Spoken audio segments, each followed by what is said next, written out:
There we go. We are live, stream.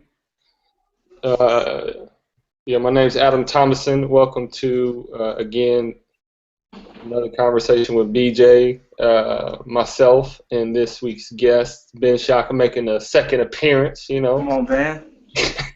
He back, Glad he to be. back, you know. So why don't y'all introduce yourselves and we're going to get into it. Come on, Ben.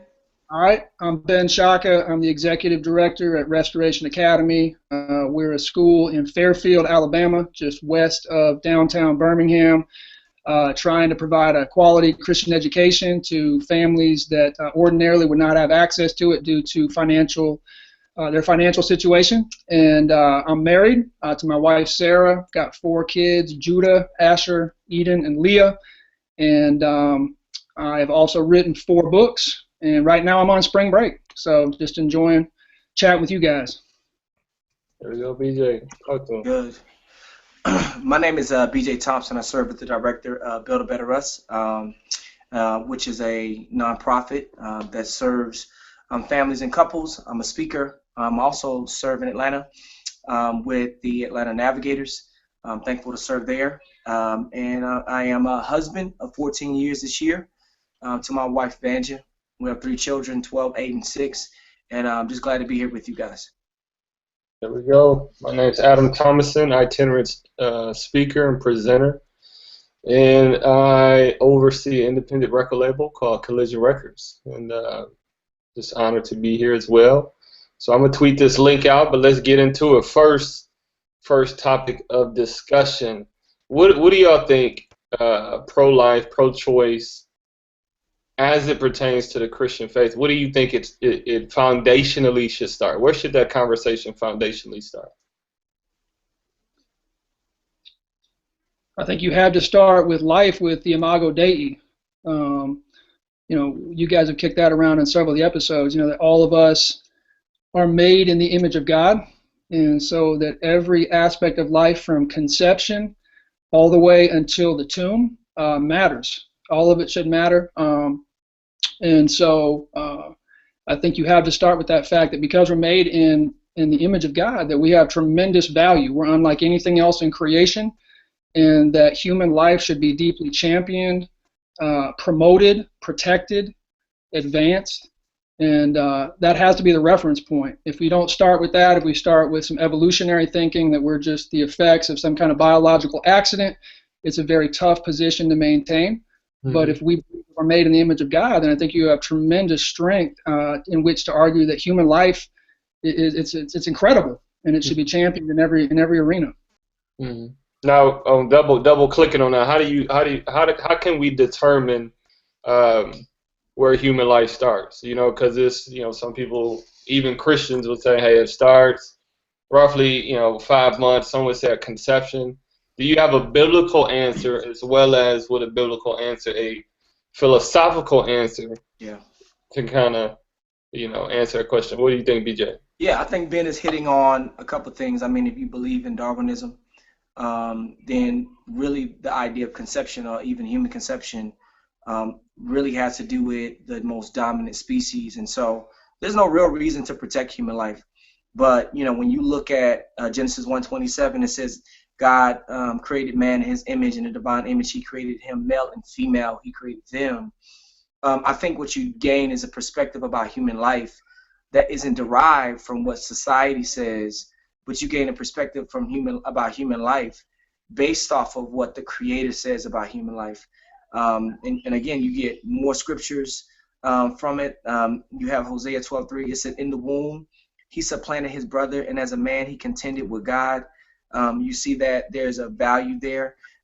In Psalms 127:3, it says, truly, children are a gift from the Lord. The fruit of the womb is a reward, right? Mm-hmm. And so what you see just all throughout the Torah, the Scriptura, is the idea that life is valuable in the womb, outside of the womb, in its creation, based off of the fact that it's made in the image of God. So I would say a believer, a Christian, can contend that life is valuable based off of the scriptures and valuable at every single point. and even in life outside of the womb has to be seen and deemed valuable. So Okay, that's good. What are your thoughts on that, Ben? No, I would agree with BJ completely. I think one other thing to consider as Christians is the fact that the Heavenly Father entrusted His Son to the womb of a woman. So you could argue that the womb was the first sanctuary for Christ. So when people get into that continuum of when does life start, when exactly in those 9 months of being in Mary's womb, well, if you had aborted that at any point in that process, what happens to the Son of God? What happens to Jesus? So I think you had to provide tremendous, in my opinion, you had to provide tremendous dignity to the fact that life starts at conception. When the Holy Spirit impregnated Mary, that's the incarnation has begun, and the process of the Son of God being born has been initiated. That's good. Have y'all seen a couple of years ago, I mean, we know that there was a large controversy with Chick-fil-A. And they had just kind of no, it wasn't Chick-fil-A. They were doing a protest. There's been a large protest throughout the years of things like Planned Parenthood, and there's been a lot of political conversation around it. I mean, we have whole political parties around this idea of Planned Parenthood. Adam, my question to you, given the nature of how sensitive the topic is, man, I mean, you recently saw, certain attacks on the Planned Parenthood in Colorado Springs. Yeah.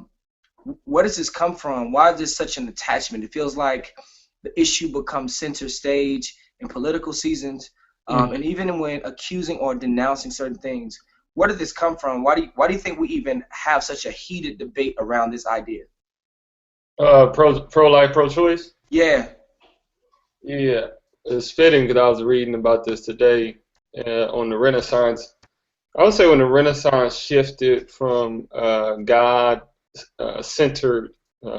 ethics and morals, meaning life is real, God declares life, not man, and it shifted from a theocratic or theology of God to more of a humanistic, is what I was reading today, shift in that really life starts with man figures out all solutions, and man has the choice to bring about his own triumph.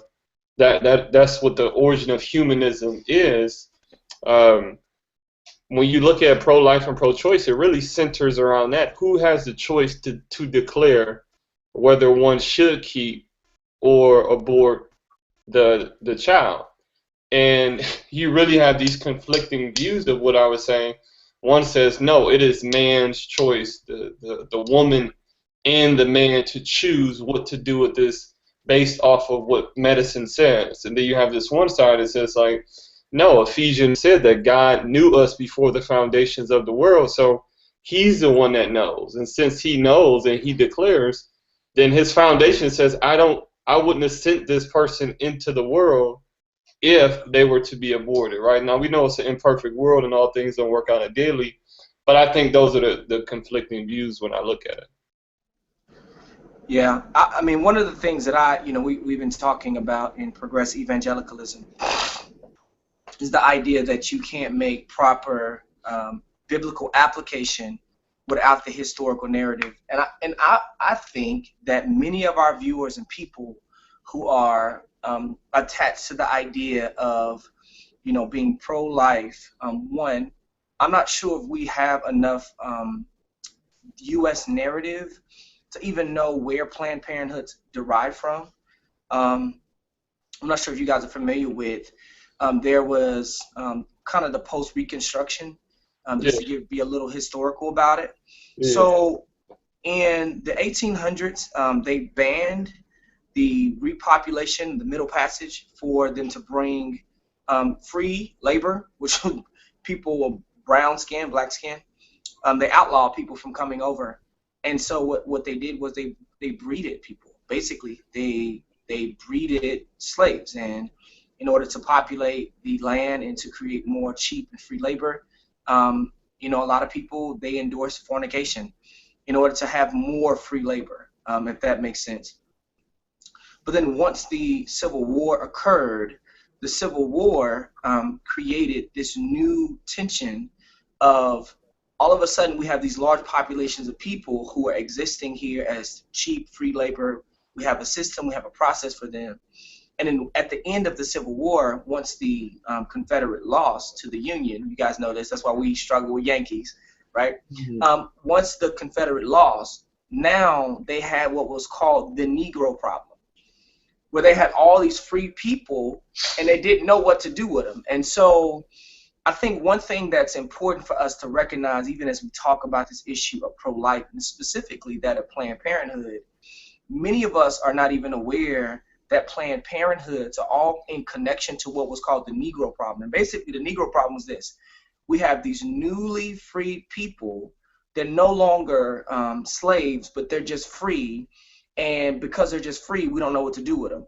So some people were sharecropping. They went back to their farms and they kind of worked there. Some people went to the railroad. So many of the railroads across the nation you see were built off of these newly free people. Some people went to the coal mines. Some people went to prison. But then there were other people that didn't know what to do with. And so eugenics with Margaret Sanger was another response to the Negro problem, by which, man, if we don't know what to do with these people, so what can we do? We can create a means for them to be eradicated, sterilized, and aborted in poverty. And so I think that's an important key to understanding our protest, because right now the protest that we have, from my perspective, and I'll let you guys speak into it, about Planned Parenthood has to do with our contemporary perspective on Planned Parenthood. There is no historical narrative. So even as we talk about Planned Parenthood, we talk about picketing, but we're not even sure about the value of the people who are put in a position to feel like they have to do so. So I don't know y'all's thoughts on that, but I do want to include that historical perspective. Yeah, I think devil's advocate, though, they would, the group would say, pro-life, pro-choice, we not thinking about a Negro problem anymore. No, seriously. I mean, devil's advocate would say, like, hey, BJ, that's great history. Yeah. But that's not where we're at anymore. Where we're at is, I just want the right to choose what to do, what happened with my body. I, personal pronoun, want the right to choose what happened with mine. This is my. Yeah. And so I would say, devil's advocate, if you don't bring people even past, because I would say all that's true, like eugenics, Margaret Sanger, controlling the Negro population, all that's true. But the reason why I brought the Renaissance and the humanistic thing is because that objectively was the foundation of Samuel Rutherford, John Locke, and then who comes after John Locke? Thomas Jefferson, who took this humanistic thought from Europe of man is at the center of their own space. Can you explain that, Adam? Because I know some of our people don't know what humanism is. Yeah, so like I was saying before, so humanism came in roughly, it depends on who you talk to, 15th, 16th century. We know that the Declaration of Independence came in the 18th century, right? So when you go 15th, 16th century, you're in the 1400s, 1500s. And before humanism, there was just a society. You could look at art where humans were depicted as having two eyes, one nose, lips, ears. Like everything was real. It wasn't a distortion of reality. Yeah. And so they would call that more of a God-centered, God-centered society. But then came this thought of, what if God is not at the center of society? What if human, was at the center of his own morals, his own choices, his own existence, to pull himself up? Like one artist who we coined the term "pull yourself up by your bootstraps," but one artist did a depiction of man called "Out of the Rock," in which man pulls himself out of the rock to create his own life. Come on. Got out of the rock. That's a sermon right there, Adam. That's what I'm saying. Out of the rock, you create life. So that was actually I want to say that was actually Michelangelo who did that piece. And so when we talk about this idea of just like pro-life, pro-choice, it really goes back to, who do you think has the power to declare what you do with the life that's in your stomach? Is it you yourself? or is it God? And that is a direct question that Christians need to answer. Because if you're saying, you know what, there is a God who has given me life and is the source of my life, but He's given me life to really rule my life, then now you're blurring the lines between, are you trusting in a God, or are you trusting in a God who gives you life to be your own God? And you have a lot of people blurring those lines. What do you think, Ben? No, I think you've kind of hit it on the head. I think if we're tiptoeing in kind of the arena more of science, I mean, that's like going back to what you just said about the Renaissance, the turn to humanism, and then, Margaret Sanger kind of riding that wave, is that, she was really a strong proponent that, as BJ was saying about the Negro problem, that they were considered undesirable or unintelligent, that they needed to no longer be able to reproduce. So not only was it the emergence of Planned Parenthood and abortion, but she was also proposing birth control, sterilization, things like that, basing it all on science, saying that we can kind of slow this down or even eradicate an entire group of people over time through these particular means. And so you certainly have that historical underpinning. I think it's interesting, at least in Birmingham, I don't know about Atlanta, but and in Phoenix, but most of the current abortion mills are still in densely populated minority neighborhoods to this day. But I think you have two different kind of aspects of this. We've already touched on the scientific aspect of it, but I think there is also, maybe in contemporary times, you have the choice to make the decision. It's all about her choice to do what she wants to do with her body, but it's also a thing of convenience. If you look back at the time within the Romans, the ancient Romans, I mean, if they had a son or a child that they didn't desire to have, even after it was born, they would just throw it on the garbage heap, and it would just be left there to die. In ancient culture in Mesopotamia, worshiping Ashtoreth, you would sacrifice your children to get better crops. God would provide down on you abundance for your family. And so to a certain extent, there's still that convenience factor where children, I think, are sacrificed because it's a thing of convenience. This isn't good timing for my family, and or I can't support this. And some of those things are real tensions. Those are real battles. But I think there's both sides of it. One is this scientific underpinning that started Planned Parenthood, but then there's also the same old getting rid of children just simply because it's convenient, or it might actually help my family financially. That's good. So how do you, because here's the tough thing, right? You don't want to judge a person in their views to an eternal destination, right? Yeah. But how do you speak to the person who says they're evangelical, in the sense like, you know what, Christ rules all facets of my life. I trust in Him alone. His scriptures, His Holy Spirit that raised Christ from the grave is in me. How do you speak to that person while living in a time of convenience and living in a time to where the politics is, I would say, at its height of fame and popularity throughout all generations? What do you say to that person? So give me the question again, Adam. So you're saying, what do you say to the person that affirms that Christ is center in what? All of their life. We're talking about lordship, salvation, right? We're talking about lordship. Christ is my Lord over all things. They would say that. Yeah. But yet they're caught up in the popularity stream of, politics, choice, it's my right, bootstraps. Like, we cannot be idealists and think because the person is reading the scriptures, they're not being syncretistic and trying to syncretize the things that society has been saying out of convenience, right? So what do you say to that person that's trying to wade through all that? I mean, because that's the reality is, I get this Bible, but convenience right before you, that's a strong pull. Yeah. Well, I think, one, you got to understand the entire issue. The issue isn't just picketing abortion clinics or Planned Parenthood facilities. I think what we've done is we've reduced the problem to the actual building, and we've lost sight of a concern for the actual people, right? And that's because we've so politicized the issue of Planned Parenthood that we forget about the families that are vulnerable to the idea of doing so.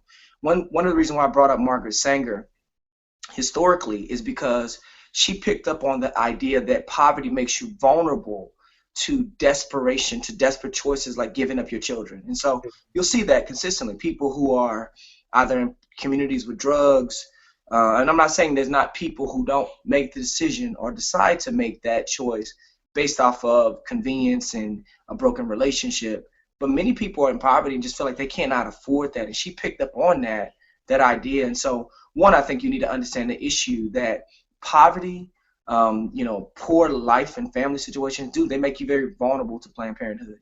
Two, it is the idea that we need to love the family and not just love the building or the idea of protecting life. And so, for us as a society, when you see Jesus say, I came to give you life and life more abundantly, he's not just talking about life in the womb. Jesus is talking about life in your formative years, life in your adolescence, a life in your, your young adult, life in your, your gray years. Jesus is talking about that life, and he's not talking about a particular type of life. And so I think our focus needs to shift from a building to the actual people. And the more we can do that, the more we can be faithful to what we say is the lordship of Christ that says, love God with all of your heart, soul, mind, and strength, and love your neighbor as yourself. And then being kind of what you're picking up on in the Roman society, we see that the early Christians or followers of the way, they adopted. Right. They knew they had a similar system that was set up with the Roman society. And in Ephesians 1, we see even the picture of Paul using that, and he's saying, for our God adopted us. And so believers are always there to see that, man, you know what? There's some poor decision making, and we can step in because we care for the people, not just because we care about the building. It's good. Yeah, but I would say, like, man, that's good, that's great. But I'm trying to get rid of this baby, though. So, I mean, that's right. That is intellectual. So let me ask you the question. Right. I'm just saying, what do you say to a person who's on the way to the clinic and saying, like, okay, no. You said, so here's the thing. God's gonna forgive my sins. No. You said He gonna forgive my sins. He gonna forgive me. Got you. No, I'm just saying, like, those are the people we come across. Gotcha. You're not saying the person who is responding to the idea of Planned Parenthood. You're saying the person who's tempted with the idea of Planned Parenthood. Tempted, and they say, I love Jesus, man. Like, he's my all. Like, like Ben said, convenience is a high temptation. Not, poor and rich, all together in between. Yeah. Like, what do you say to that person? Come on, Ben. Well, I think the other challenge you guys have, we have to throw into the mix is that for the time being, it's legal too. So, a lot of people are just like, what's the big deal? It's legal, So there's something tricked into our mind that when we hear that, it's already somehow gone through a filter that it's okay. That's good. At some point, probably within the next 5 to 10 years, the church is going to be struggling on whether or not it's okay to smoke weed, because that's going to probably that's probably going to be legal, in all 50 states, and so that's going to be something people are going to wrestle with and say. But I think BJ is kind of touching on it when he's saying, look, we need to find a way to remove ourselves from just making it about a vote or just protesting outside a clinic. There has to be an opportunity to walk alongside these people. I'm familiar with a ministry in Birmingham, called Her Choice, which is trying to meet with these girls, even when they're showing up at the clinic, to provide alternatives, whether it's adoption, providing lots of different, even giving them an ultrasound. A lot of girls change their mind when they see the heartbeat, when they see the baby. But I think one of the challenges is it's kind of like the parable of the Good Samaritan. We see how far this guy went to help this one man. It's a beautiful story. But in the book Generous Justice, Tim Keller raises the question. He says, "But what about that highway that man found himself on? There's those same bandits, those same guys are going to come out and do it all over again. Someone has to do something about the bigger systemic problem here." Yeah. And so I think that a lot of these families that are making this choice, it's kind of like you're drowning. You're literally going underwater, and someone just hands you a baby. Yeah. What are you going to do in that situation? And so. I think it has to be more about relationship. It has to be more about presence. It has to be more about alternative. The body of Christ rallying, like BJ said, even through things as beautiful as adoption, and giving these families alternatives. Because a lot of them, if you're in a dire situation, you're not going to see an alternative. And so I feel like that has to be part of it. Yeah. Is Jesus pro Clinton, y'all? Is he pro Clinton? Yeah. Come on, Ben. Is Jesus pro Clinton? Pro Clinton, pro Trump, what? Talk to me, man. Like, Well, I mean, that's the whole nother. We could take a big left turn and just talk about, turn, bro. It's on the title.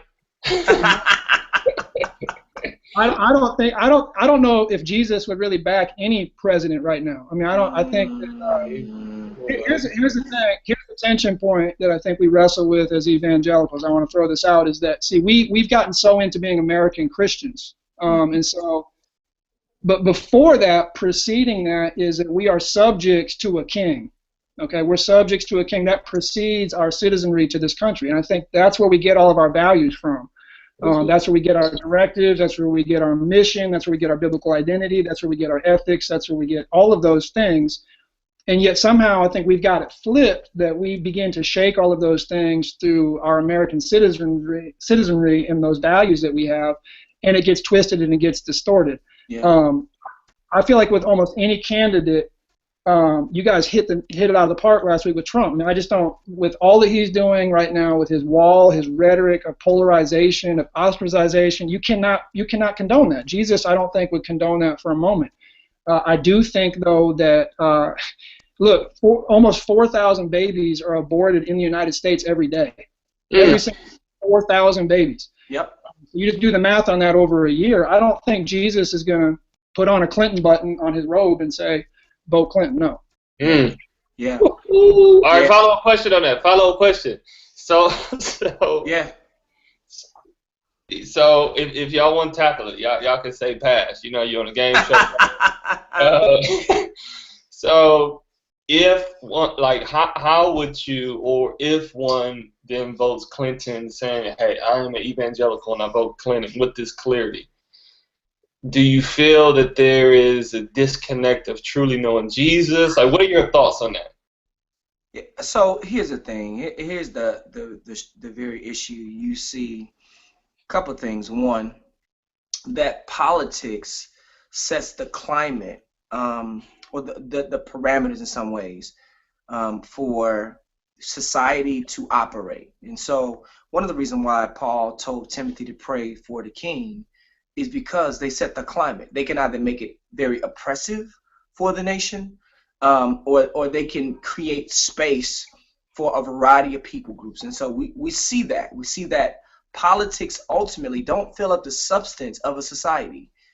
The light of the world from Matthew 5 is the church. It's the people of God. And I think that one of the misnomers for us is because of the marriage between church and state that occurred very early on in the formative years of our nation, we believe that when we're electing in an elected official, that we are electing in a pastor and an elder, right?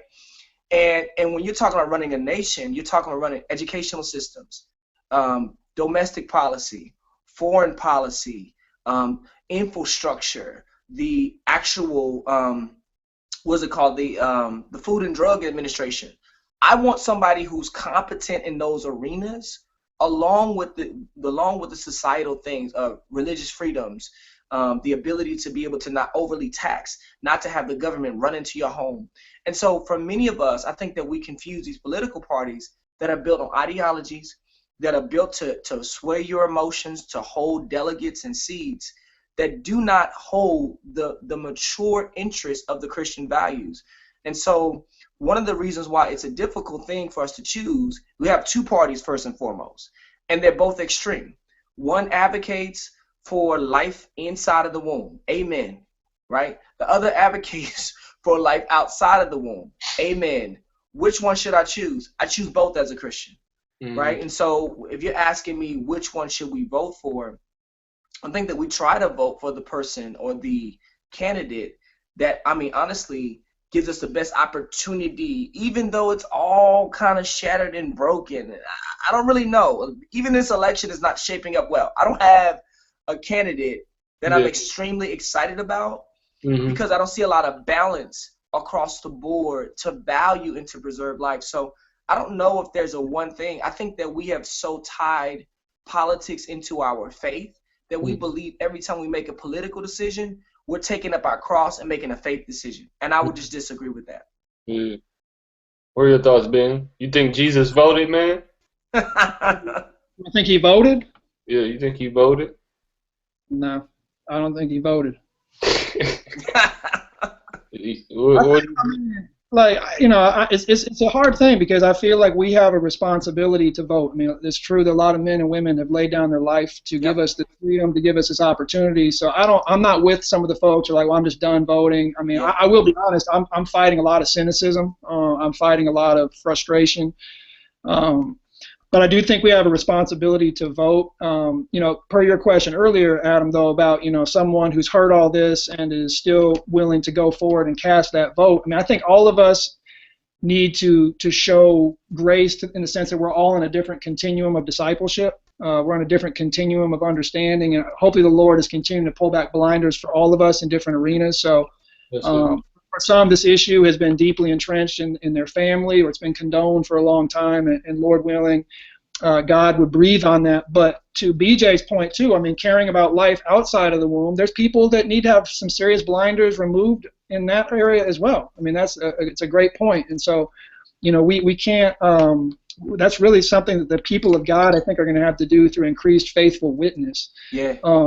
I do think, and this can sound like escapism, but I do think if you look at some of the significant changes that have taken place in American history, particularly recent history, a lot of that has taken place through the grassroots efforts of the people of God just being the Come people on, of God. Ben. Come on, Ben.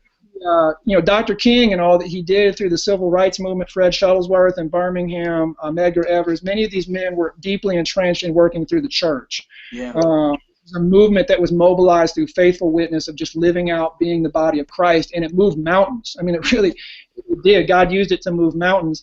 And even the recent hits that Planned Parenthood has taken, that has not come through the Supreme Court. That has not come through some new aggressive legislation. That's come through the body of Christ bringing some unique awareness to some things in recent times, and faithful people continuing to be advocates for the preborn. So I do think that the political arena, that Christians need to be deeply invested in that. We need to be culture changers.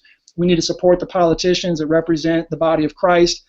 But at the end of the day, we cannot substitute our Christian responsibility to politicians to simply carry out our ideology. We need to live it in the streets. And I know that sounds simple, but I really think that's where lasting change is going to come from. I think God continues to show up in that. So hold on. So what you mean to tell me That's is good. that it's not necessarily politics, it's the maturity of the Christian culture.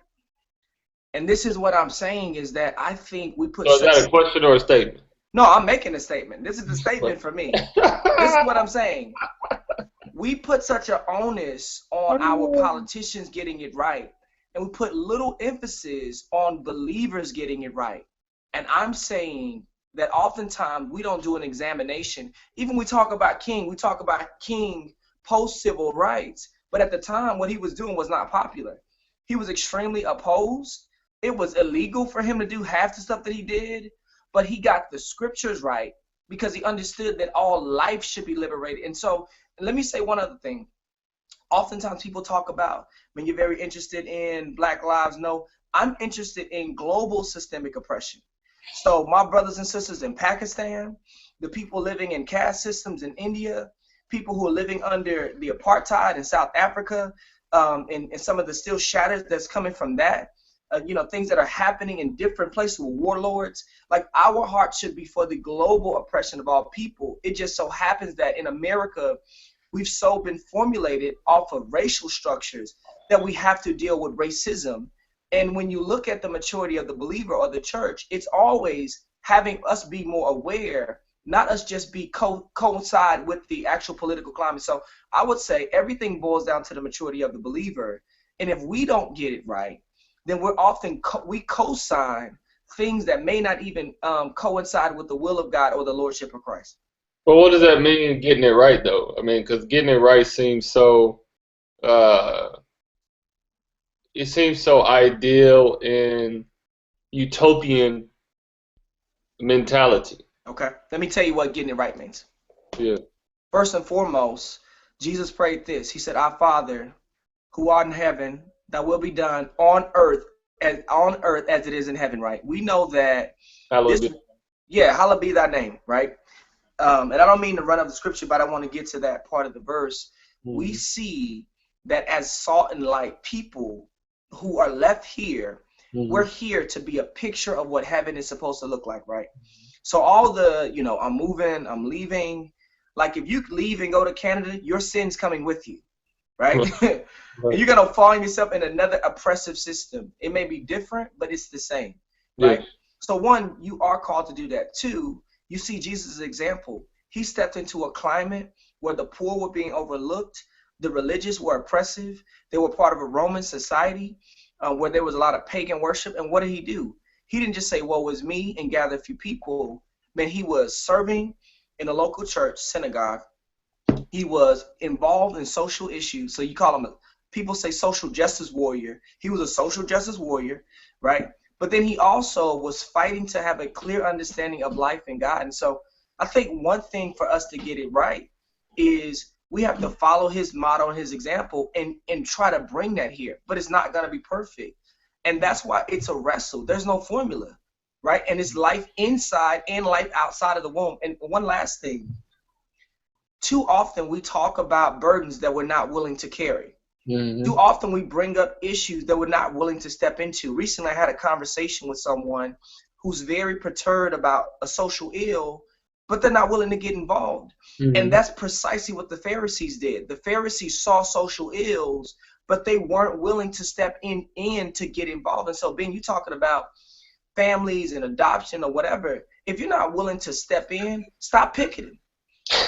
Don't talk about something that you're not willing to do for this reason, because then you add to legalism, you add to shaming and guilting, and you don't allow yourself to enter into the pain to help what Jesus says in Galatians, carry one another's burdens and so fulfill the law of Christ. See, the law of Christ is fulfilled when we see issues in society and actually want to get involved or work through other agencies like Ben in education in order to create social change. And so I think beyond a utopianism, we know that things won't be made fully right until the return of Christ.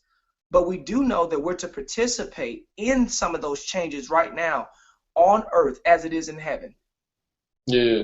So y'all mentioned before, just like the political.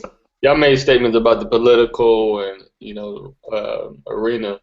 So for a question of clarity of those who are listening, so are you all saying that Christians be involved in politics, that can't be a responsibility as well? It seemed like y'all are making a juxtaposition and pitting things against each other. So I wanted to allow y'all to bring some point of clarity. I think my point on that is that, I think Christians should be deeply entrenched in all aspects of culture making. Come on, Ben. Arts, politics, all that. I mean, we need to be salt and light in every arena of culture and of society. But I think politics can create a scapegoat for us in which we can outsource and live out our responsibilities through an advocate to be voted. That's where I think it gets very slippery.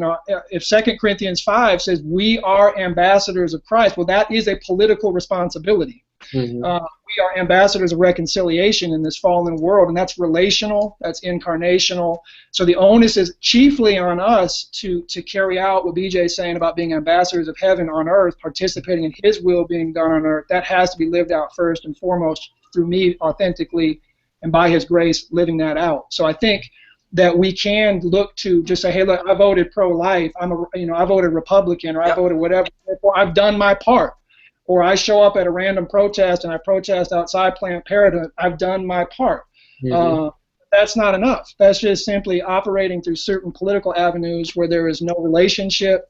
Mm-hmm. It does reek of Phariseeism, and I think in the end it's divisive. So I mean, you can vote that way if that's the way God's leading you to be pro-life, but being pro-life is so much more than that. So on that point though, because both of y'all said it, it's more than that. Yeah.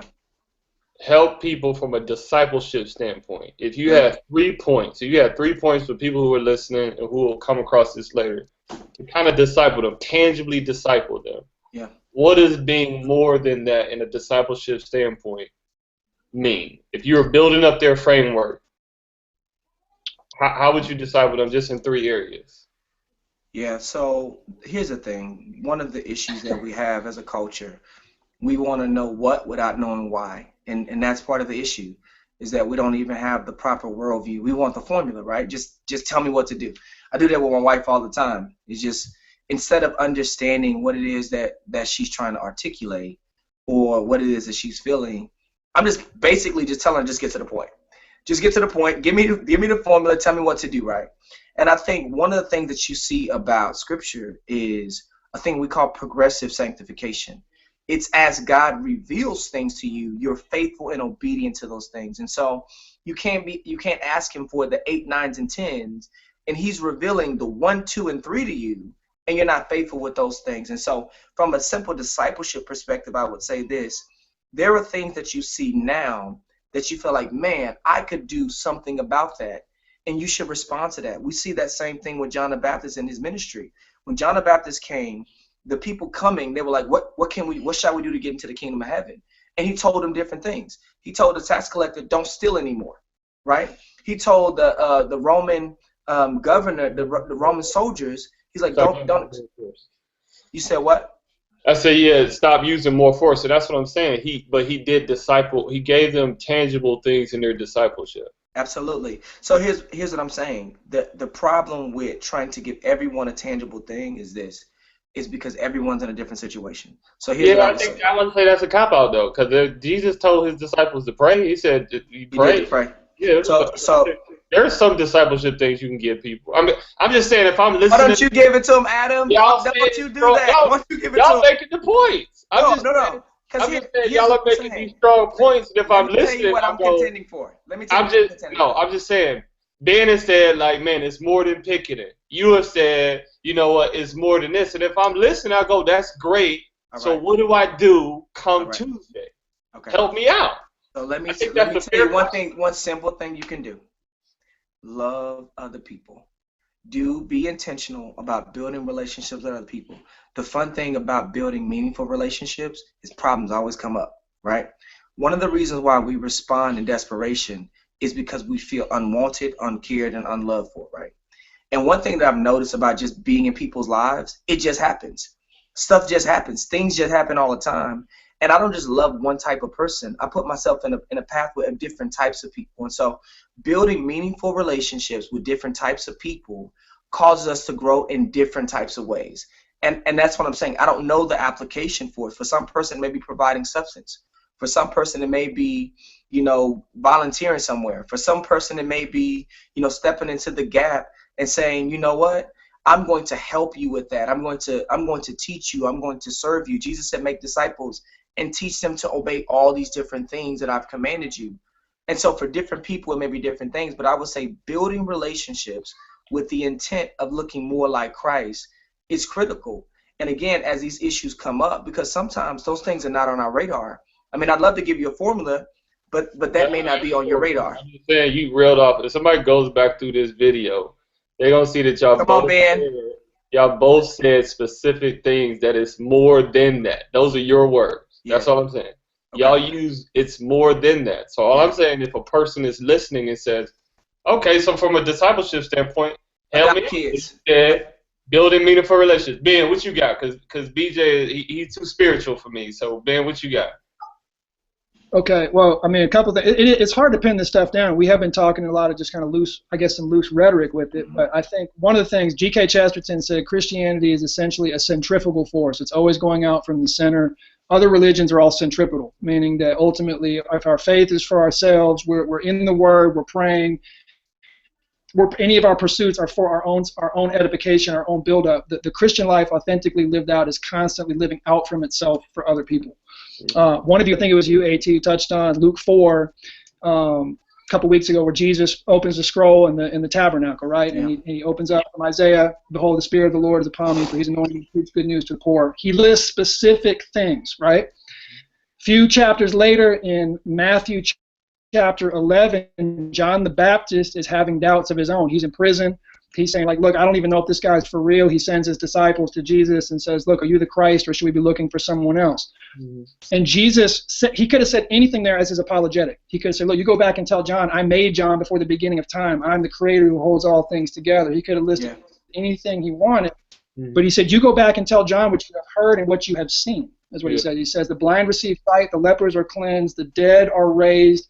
He blessed, and then he says, and the poor have good news proclaimed to them, and blessed is he who does not stumble on my account. And he's listing specific things in specific relationships, just like Job does in Job chapter 29. Yeah. So I think that it has to be as simple as just living out the commandments to love God with everything that we have, Yeah. and then living outside of ourselves in a centrifugal way of loving our neighbor as ourselves. Yeah.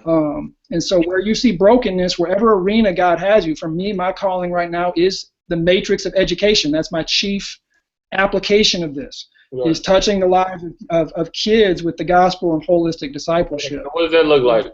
So if somebody says you're touching the lives of kids with holistic discipleship and education in Birmingham, I know this, but what I'm saying is, y'all got to understand that. Adam, chime in. I just want you to chime in. People don't know y'all's lives. I know. When you say make disciples, I'm trying to get y'all to bring people into your life.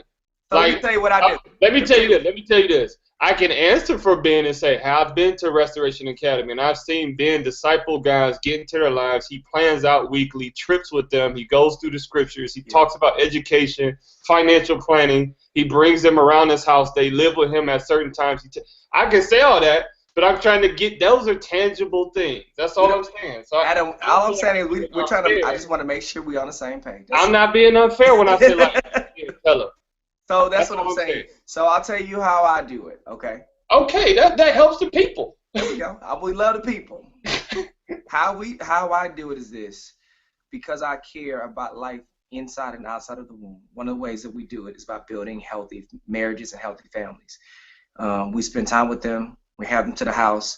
I give a large vision for why life is important, why marriage means something. We connect with them in small group communities. We have married couples serve other married couples. And I'm a very strong advocate of adoption and just the whole nine. And one of the other ways I get involved is by personally connecting with men to talk to them about manhood and how they can be mature men in the midst of their marriage and leading and developing their children. And so that's one that I practically flesh out, the preserving of life and being pro-life. That's good. That's great. Thank you, BJ. I appreciate that, man. All right, good. I'm glad we're on one page now. All right. You want specifics on just, we're talking pro-life. So, yeah. Okay. One is just throughout class giving all of our students a holistic view of God's plans for sex in the confines of marriage between a man and a woman for a lifetime, studying the biblical family. A while back, we had a young lady who at the school who was pregnant, immediately tried to provide her with a quality ministry that helps girls in crisis, helping her even talk through the adoption process if that's what she elected to do, but really saying we're going to walk alongside you through this entire pregnancy. Yeah. A few years ago, one of my students got pregnant, and I was one of the first people at the hospital to be there with her when her baby was delivered, to celebrate that life. Grateful for her to bring that beautiful girl into the world, and then when she got married, I was at her wedding, celebrating that choice with her as well. So I think when you see, again, those are specific things. I think part of really loving people is seeing it all the way through, seeing it. That person. I think that the Good Samaritan. He sees him all the way through. Yeah. No, it's good. Yeah. So the only reason I asked that is because we've been around each other, and sometimes we know what the other person is doing, but for people who don't know us, they don't know what's behind the statements of this and that. You know what I'm saying? So even with myself, just piggybacking on two things that y'all are said that I think are good. You're saying like, hey, BJ said it's about building meaningful relationships with people, right? And then Ben, you talk about it's really connecting, with the person and where they're at and where it exists. And simply what that means, and y'all both said this, when you talk about discipleship does have, like BJ said, teaching them to observe all the things that I commanded, right? And a lot of things that Christ displayed was service. So if you're talking about meaningful relationships, well, instead of as picketing these ladies going into the clinic, how can you literally serve them in education and giving them food and bringing them into your home? How can you serve them and say, you know what? I'll give you the next 18 years of my life with my finances, my friend, my fellowship, just give me 9 months and we're going to walk together. I don't want you to just have a baby to say, you know what, I told you the right thing to do when you had the child. I want you to have that child so you have a first-hand encounter of Jesus will walk with you through this for the next 18 years. Yeah. Right? And that's what I'm saying. All of us, we talk about that, but that's a foreign concept to a lot of people, man. Yeah. You know what I'm saying? No, that's good. And I guess my point in it is this. One, I think because we have a poor historical framework, we even degrade the idea of people who struggle with the temptation of that, right? We think more politically than we do people. That's good. And we don't recognize that, man, this is not happenstance. This was like a very strategic thing. And Ben, you mentioned it. Most of the Planned Parenthoods are located in impoverished Black and brown communities. Yeah. That is not coincidental. That is very strategic, very intentional. Poverty makes you vulnerable for the convenience. Adam, you said convenient. It's a convenient choice of being able to get rid of a pregnancy. Mm-hmm. The second thing I would say is, man, the hardest thing about some of the ways we think about our faith is we really want a formula. And even for where you are and I'm at and Ben where you are, man, it wasn't the start a school, BJ start a nonprofit, Adam, be a global leader and everything else that you do, right? It was just responding to the 1 to 2 relationships around me, having God expose me to something new, being burdened and being faithful with that. And I take that from the parable of the talents, where one had 1 talent and he hid it and he didn't respond to what he had to create more. And I think for many of us, we're asking for more and we're not faithful with what we have. And so before we start asking to be, leaders of schools, people who oversee nonprofits, people who oversee, adoption centers, man, why would you be faithful to the 1 or 2 families around you? And as the Lord gives you a greater burden, then you respond. Then you be faithful with that. And he'll give you more of a portion there. So that's my only point is I think we try to be more faithful to something we don't have yet when what we have in front of us is going away.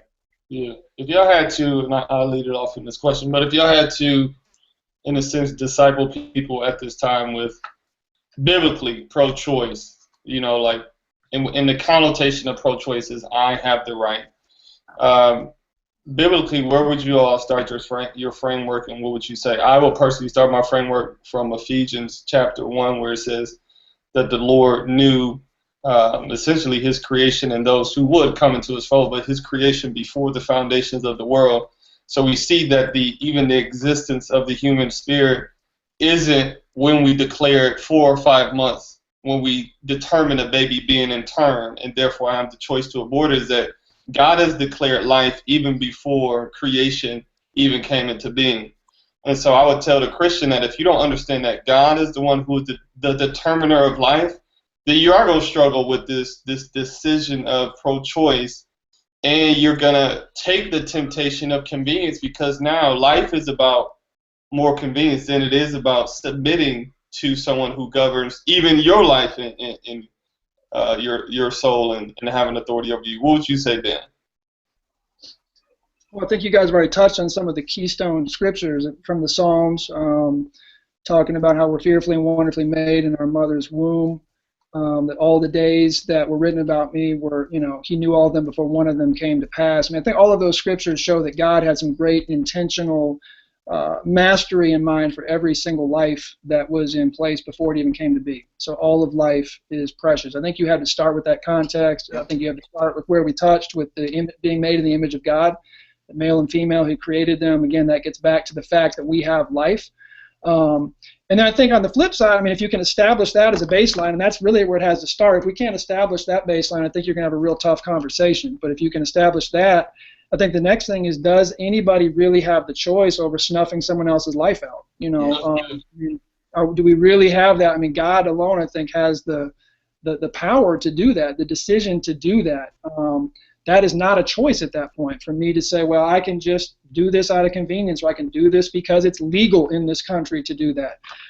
That is not even my call to make. And so I think you would have to start with that biblical foundation and then play it out and say, look, God alone in his sovereignty and his power has the right to make that decision on when it's time for anybody to come home.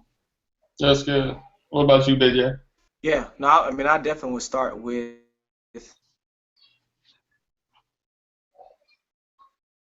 We got technical difficulty. You still there? Can you hear? BJ, I think your mic is muted. BJ, Ben, can you hear me? I can hear you. Okay. I think his mic went out. Well, as BJ talks to himself because he don't realize his mic has went out. I'm gonna hit on this other question right here.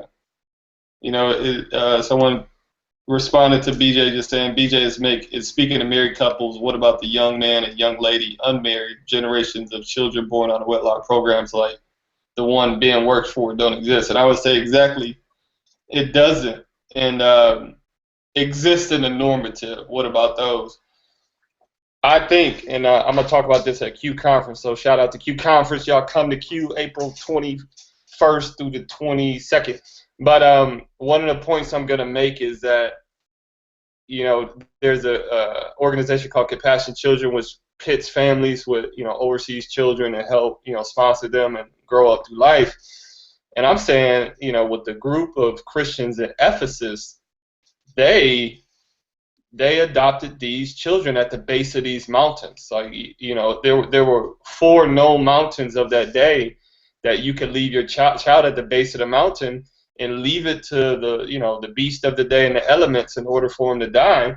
And Christians became notorious for traversing down these mountains and walking in these paths to adopt these children. They were so notorious in a good way that even the pagans said, hey, we could leave our child here because we know the Christians will adopt him. Now, it was a cultural infanticide at the time that people practiced, and people were okay with it. But the Christians didn't say, like, well, you back on, BJ? That's good. Yeah, I'm back. We had to get you to say what you just said. But the Christians weren't saying, like, well, it's a cultural infanticide, so I guess we can't do anything about it. They said, you know what? We could take it to, quote, unquote, the streets and change the situation despite what the cultural acceptance is. And so I just want to see more Christians be, despite what the policy is, as BJ said earlier, despite what the policy and what's legal, I want to see more Christians flesh out this ethic despite what's the societal norm.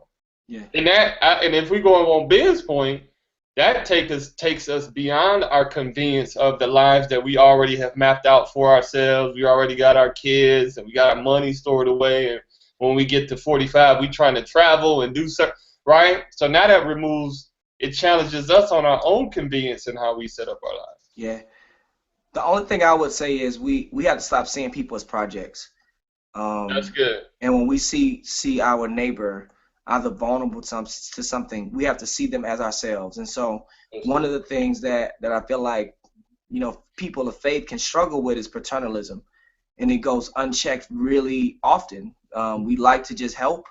We want to do stuff for you. We don't want to do stuff with you. Yeah. And I think one of the ways we humanize people is when we want to do it with them and we're responding as if it's us. We're not responding out of the poverty of who they are. Yes. We see the poverty of who we are, and we respond in a way that helps our neighbor as ourselves. And that's what Jesus said in Matthew 25. What you've done to the least of these, you've done also to me. Yeah. So. Yeah. Ben, you got some closing thoughts, man? I think that some of the onus on us as believers is just to really model the beauty of family, the beauty of life, the beauty of parenting. I think that God designed it, God established it, God has given us the blueprint to live it out, and He's done it because He knows it. He knows what it takes for people to flourish. And so I think that we enter into a responsibility for the culture, the unbelieving culture, to see an attraction to the gospel lived out through family, lived through caring through other people that is sometimes missing. Even in the arena of marriage, and BJ, you guys handle this, but it's tough to stand for certain forms of marriage when 50% of our own marriages in the church are ending in that's right. So we're not showing authenticity. We're not showing credibility that we even have anything to really talk about. And so I think in a society where family has been fractured, where life is being jeopardized, and where there is a ton of confusion and pain, God's people need to rise up not only in proclamation but in demonstration that God is designed is beautiful. It can be authentically lived out, and there's a magnetism to it. Because when you see family flourishing, you see parents loving their children, loving their spouse, and living out the gospel in their block or in their neighborhood, there's a magnetism to it. People can see something to it that's really transcendent, even beyond human experience, I think, and they want that. Yes, and so I think that's something that's really important for us in championing life in any arena in which we find ourselves. I think that's huge. That's good. Proclamation, demonstration. I'm gonna give my last thoughts, and then BJ, I think he just hopped off. BJ, give yours if you hop back on. But I think I've been on this term solidarity. There he is. He's back on. So I'm gonna give my thoughts. You give yours, BJ, and we'll close. This term solidarity, and I think when you talk about the question, is Jesus pro-life, pro-choice, pro-Clinton, or neither? I think the greater understanding is pro-solidarity. And solidarity essentially means that child, once conception happens, needs someone to say, I stand in solidarity, unity with you, because you don't have a voice. And without me using my voice, time, talents, and resources, someone can literally take advantage of you being voiceless. Wow. And BJ mentioned it earlier. It's a global reality when it comes to oppression. Right, and if we want to take it, just talk about oppression. There is a fertile oppression. There's a womb oppression, and what we need, like in the womb, out of the womb. Yes, they made bad choices, but Jesus stood with the people who made bad choices, and he said, "When you see them, you're gonna see me." Like he actually stood for a woman who was literally caught in adultery. So I'm just tired of people saying like, well, they making bad choices, and like your sin made bad choices eternally. And it's solidarity with you on the cross, and told his father, when you see me, see them as clean, right? So it's just like, we don't ever have a reason to condemn someone, and that's why we don't help, because they made a bad choice. Right? A good word. Run that back, man. You need to run that back. You need to run that back. We don't ever have a reason to condemn someone based on a bad choice, and that's why we don't love, we don't help, because Jesus never did that. Yeah. And so for me, it's ultimately solidarity. Those are my thoughts. BJ, what about yours? No, I totally agree with that. I mean, the only thing I would emphasize again is, one of the reasons why we struggle with societal ills is because it's us versus them. That's good. It's not us in need of desperate help and love. And so I think the more we see one another in that light, we see the societal ills as ourselves. There's self-righteousness is killed. Yeah. And we're forced to step into things in a very uncomfortable way. One thing that is very close to me is when I see a marriage broken, I don't just see a marriage broken, I see myself in that marriage, how I failed, and the need that I have in the midst of it. And it caused me to humbly serve somebody who's a part of me, not necessarily somebody that is underneath me. And I think that's one thing we need to wrestle through as a society is sometimes we think the people who make certain choices are beneath us. Even though we wouldn't say that, because we say to ourselves, I wouldn't. Well, I wouldn't. No, yes, you would. Ask Peter. Yes, you would. Yes, you would. Yes, you would. So that's all I would say is see your neighbor as yourself, love your neighbor as yourself, and go and make disciples. Take that word and help them obey it as you obey it with them. That's good. Well, appreciate you all's thoughts. Appreciate y'all chiming in. Until next time. I'm Adam, it's BJ, Ben. Appreciate y'all. All right. Peace. All right.